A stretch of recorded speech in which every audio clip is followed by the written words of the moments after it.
Management ایسوسی ایشن کے زیر اہتمام پاکستان کی 75ویں سالگرہ کی تقریب کا انعقاد کیا گیا۔ سالگرہ کا کیک ذیشان ہاشمی مرکزی چیئرمین نے کاٹا۔ جشن آزادی کے سلسلے میں منعقدہ تقریب سے خطاب کرتے ہوئے Zeeshan Hashmi chairman event management ایسوسی ایشن کامران ظفر بھٹی، ڈائریکٹر ایمز آرگنائزیشن شیخ ندیم، نائب صدر ایونٹ مینجمنٹ عمران لوہانی، نائب صدر لاہور نے کہا کہ آزادی کا دن ہمیں اپنے بزرگوں کی قربانیوں کی یاد دلاتا ہے، جس انداز میں ہمارے اسلاف نے قربانیاں دے کر قیام پاکستان کے لیے جدوجہد کی وہ ایک مثال ہے، اور پاکستان دنیا کا واحد ملک ہے جو اسلام کے نام پر قائم ہوا،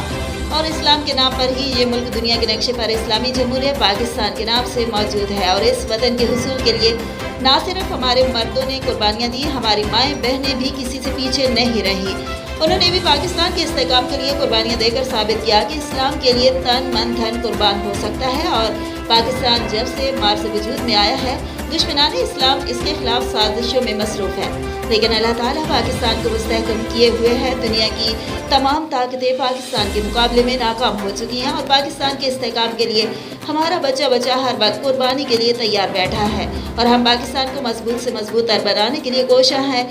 تقریب میں علی حسن مرکزی کوآرڈینیٹر ایسوسی ایشن، علی جان مرکزی coordinator Pakistan professional union of journalist, Muhammad Ali Ghulam Abbas علی، محمد نعیم، شکیل احمد، عاصم علی مبشر و دیگر شریک تھے۔